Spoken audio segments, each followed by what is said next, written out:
যে নেতার এক ইশারায় কাঁপত গোটা রাজারহাট নিউ টাউন, যার দাপটে তটস্থ থাকতেন বড় বড় প্রমোটার থেকে শুরু করে সাধারণ মানুষ, অবশেষে রাতারাতি শেষ হলো তার সেই এক ছত্র রাজত্ব।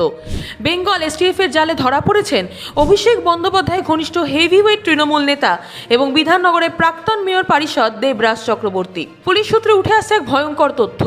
গত মাত্র ৩ বছরে নাকি প্রায় ১৩০০ কোটি টাকা সাম্রাজ্য খাড়া করেছিলেন এই নেতা। কিন্তু আইন থেকে বাঁচতে ঝাড়খণ্ডে পালিয়ে যাওয়ার সময় কিভাবে এসটিএফ তাকে সীমান্ত থেকে ধরে ফেললো, আর তার গ্রেফতারির খবরে কেন রাজারহাটে অকাল দীপাবলি পালন করছে সাধারণ মানুষ, চলুন জেনে নেওয়া যাক আজকের এই ভিডিওতে। বাংলায় একের পর এক হেভিওয়েট নেতাদের গ্রেফতারির তালিকায় এবার যুক্ত হলো নতুন এক নাম, দেবরাজ চক্রবর্তী, যিনি জনপ্রিয় গায়িকা তথা বিধায়ক অদিতি মুন্সির স্বামী। ক্ষমতার দাপট দেখিয়ে কিভাবে তৈরি হয়েছিল এই বিশাল সাম্রাজ্য, তা আজ আমরা ডিকোড করব। গত কয়েকদিন ধরেই দেবরাজ চক্রবর্তীর ওপর ঝুলছিল গ্রেফতারির খাড়া। তোলাবাজি, হুমকি এবং হিংসার একাধিক মামলায় নাম জড়ানোর পর আদালত থেকে আইনি রক্ষা কবচ পাওয়ার আবেদন করেছিলেন তিনি। কিন্তু ঠিক এক সপ্তাহ আগে আদালত তার সেই আবেদন খারিজ করে দেয়, আর রক্ষা কবচ উঠতেই গা ঢাকা দেওয়ার চেষ্টা করেন দেবরাজ। কিন্তু বেঙ্গল এসটিএফ এর গোয়েন্দারা তার ওপর কড়া নজর রাখছিলেন। বুধবার গোপন সূত্রে খবর পেয়ে পুরুলিয়া ও ঝাড়খণ্ড সীমানায় ফাঁদ পাতে পুলিশ। ঝাড়খণ্ডে পালিয়ে যাওয়ার ঠিক আগের মুহূর্তে সীমান্ত থেকেই তাকে হাতে নাতে গ্রেফতার করে এসটিএফ। গ্রেফতারির পর তাকে তড়িঘড়ি নিয়ে আসা হয় বাগিবাটি থানায় এবং আজই তাকে আদালতে পেশ করে নিজেদের হেফাজতে নেওয়ার আবেদন জানাবে পুলিশ। দেবরাজ চক্রবর্তী কিন্তু একদিনে এই জায়গায় পৌঁছাননি।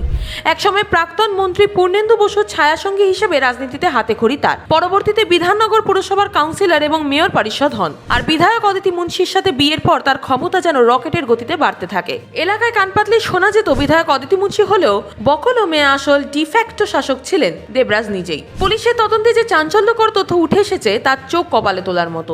অভিযোগ, গত ৩ বছরে রাজারহাট, নিউ টাউন, বাগুইআটি থেকে শুরু করে উত্তর ২৪ পরগনার এক বিস্তীর্ণ এলাকায় জমি দখল, সিন্ডিকেট রাজ এবং প্রমোটারদের প্রাণনাশের হুমকি দিয়ে কোটি কোটি টাকা তোলাবাজি করেছেন তিনি। আর এভাবেই গড়ে উঠেছে প্রায় ১৩০০ কোটি টাকার এক বিশাল বেনামি সম্পত্তি ও সাম্রাজ্য।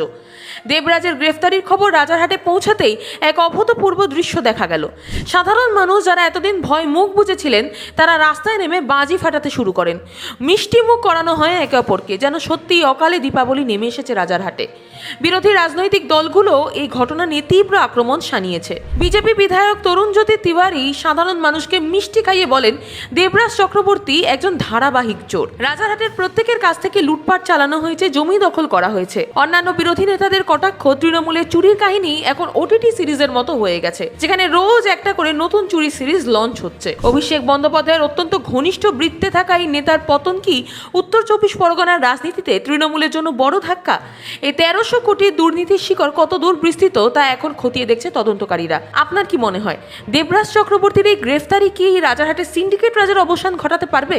কমেন্ট সেকশনে আপনার মূল্যবান মতামত অবশ্যই জানান। ভিডিওটি ইনফরমেটিভ মনে হলে লাইক শেয়ার করতে ভুলবেন না। দেখতে থাকুন।